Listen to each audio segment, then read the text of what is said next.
Today I would like to talk to you about the law of Mount Everest. That's law number 4 in the law of teamwork. And the law of Mount Everest says, as the challenge escalates, the need for teamwork elevates. In fact, in your notes, I want to make sure you get this. This law is about gathering and growing a team to accomplish something big. This is a law about gathering your team and growing your team so that you can do a Mount Everest project.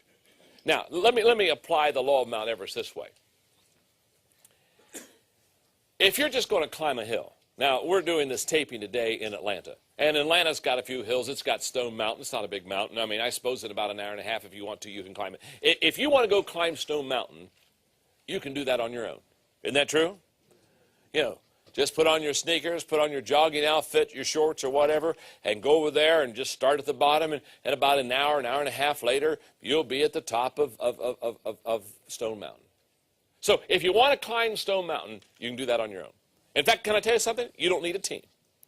You don't need to look around and say, you know what? Today I'm going to climb Stone Mountain.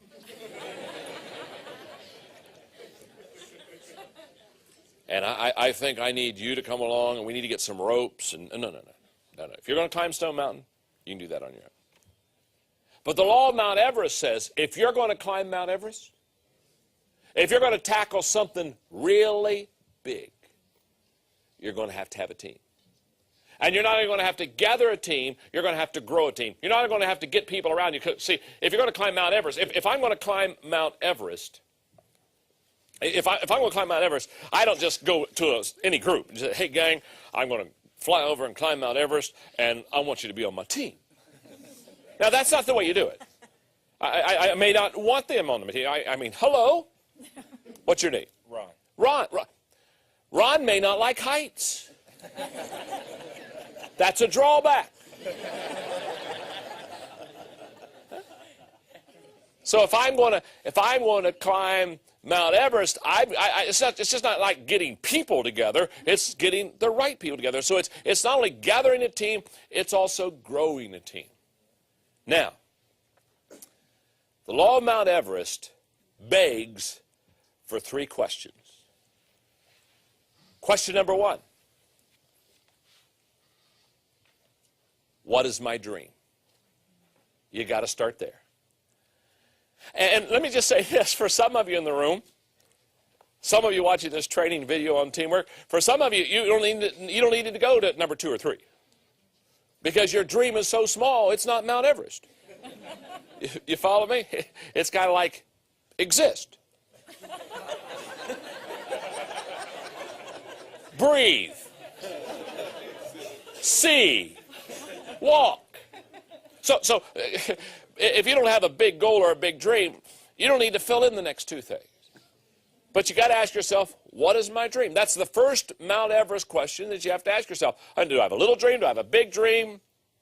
Do I have an impossible dream? What kind of dream do I have? Okay, that's question number 1. Question number 2 is, who's on my team? Once I have established what my dream is, the next important question is, who's on my team? For example, let's go back to my illustration a moment ago. Let's say I'm going to climb Mount Everest. That's really my dream. I want to climb Mount Everest. Okay. And Ron here, I bring him on my team, and he doesn't like heights. He not only doesn't like heights, he's now telling me he doesn't like cold weather.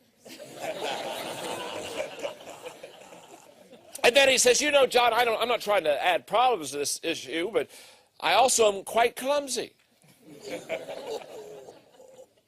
Now, the reason I'm having fun here is, you see, if you've got a Mount Everest dream, you have to understand, you've got to answer the question, who's on my team? I know people who have a Mount Everest dream, and they've got a Disneyland team. Are you with me? You see, if your team is not the team it needs to be, your dream will never be accomplished. That's why many times people say, oh, if you just have a dream, you're going to go to the top. Oh, if you just get a dream, you got a dream. And, you know, they put their dream on the refrigerator or wherever it is. Can I tell you something? Take it off. Some of you don't have a dream, you're just smoking something. The question you got to ask yourself is not what my dream is. The question is, do I have a team that can get me to the dream? If you don't have a team that can get you to the dream, you're in trouble. So when you've got this Mount Everest challenge in front of you, you ask yourself, what is my dream? And then you ask yourself, who's on my team? And then you ask a very important third question. That is, what should my dream team look like? And question number 3, the one we just dealt with, answered and fulfilled correctly, makes question number 1 a reality. When I can answer and fulfill what my dream team should look like, then I'm going to accomplish my dream. The number 1 reason people never accomplish their dream is not because it's not real. I wouldn't want to make fun of anybody. You know what? The saddest thing to me is that people every day die with the dream still inside. That's sad. But the reason they did not accomplish the dream is not because it wasn't a good dream or not because it wasn't even for them. They didn't accomplish the dream because they never built a team around them. So, how do you develop a dream team? If you've got a Mount Everest dream, how do you put together a Mount Everest team? Number 1, know what leaders look like. If you're going to develop a dream team, you want to bring a high caliber of leader on your team. So you've got to know what a leader looks like. Now, everywhere I teach leadership, people ask me the question all the time. They'll say, John, how do I find a leader? And it's a good question because leaders aren't hard to find. They're hard to find. Isn't that true? I mean, non-leaders, they're not hard to find. They're everywhere. I mean, that's why, you know, turkeys flock. Eagles, you got to find them one at a time. So if I told you leave the studio and go out and find a leader, it'd take you a while. So what does a leader look like? And you can't find a leader until you know what a leader looks like. When I go to the airport many times, if where I'm speaking or whom I'm speaking to, they know me by reputation, but they've never seen me. It's interesting, the pickup at the airport. Because there are basically 2 kinds of people that pick me up. First of all, there's the person who is at the airport, and what they do is they get a piece of paper, something like this, and they'll scribble my name on it, and they'll be in the crowd with, you know, Mr. Maxwell, you know what I mean, John Maxwell. They'll have this thing up here, and basically that kind of person basically says, I'm standing in the crowd. Here's your name. Find me.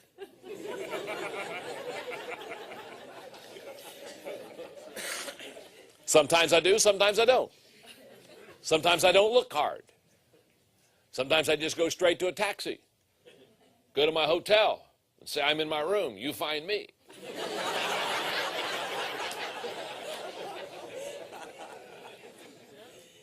In other words, there are some people, when they're looking for me, they put my name on a piece of paper, and basically they say, it's your responsibility to find me. Isn't that true? Now there are other people, when they come and pick me up at the airport, they're not like that at all. What they are is they'll be in the crowd, all right, but they'll have a book, maybe of mine, that has my picture. And hopefully it's a recent book.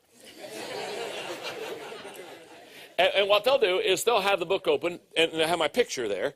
And they'll be standing kind of right on the edge of the crowd where the passengers are coming out, and they'll be looking at this picture, and they'll be looking at people coming off the plane, and they'll be doing this number. And all of a sudden they'll smile, and they see me. You know what I'm saying? They say, hey, hi, and they'll introduce themselves, and they grab hold of me. Now, you know what? That kind of person, they say, I'm responsible to find you. 2 types of people. Now, what I'm saying to you is if you're going to develop a dream team, let me tell you what will never happen to you. Dream teams will not come to you. Don't stand on the corner and say, here I am. Here I am. Come one, come all. Here I am. Find me. Opportunity is sitting right here. No.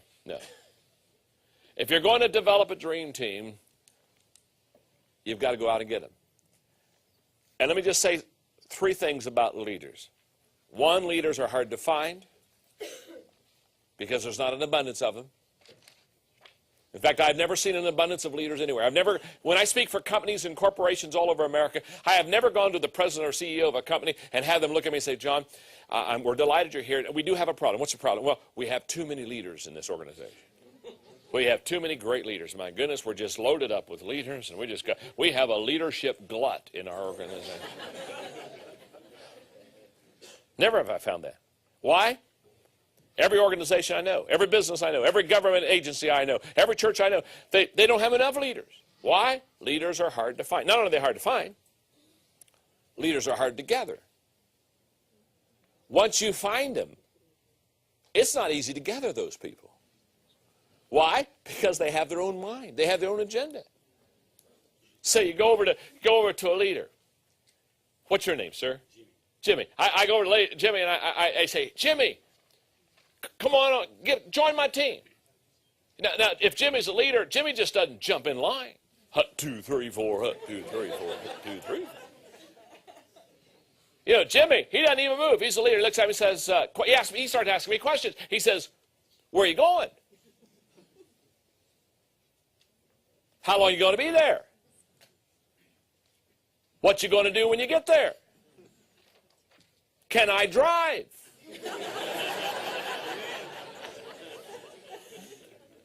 Why? Because Jimmy is a leader. So they're not only hard to find, they're hard to gather. Now followers, they're easy to find and they're easy to gather. In fact, if you're just moving, followers just get in line. Where are you going? Beats me.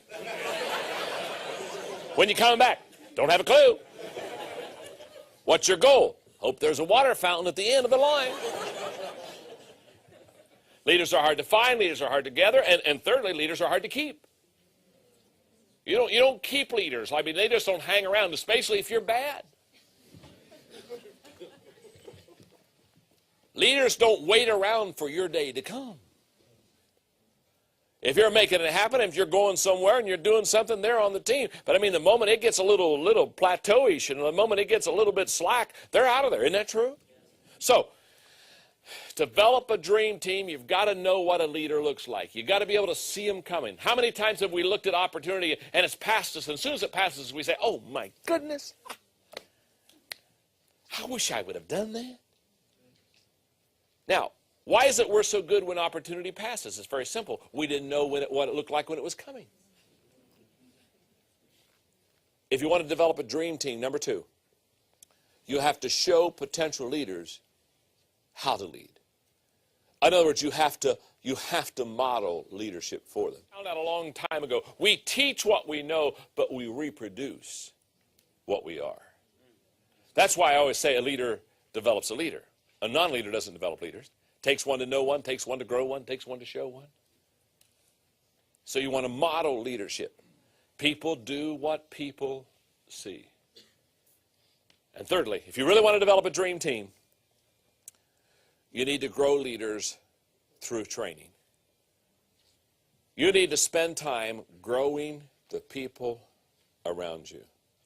Let me explain it this way. The most appreciable asset that you have in your company are the players around you.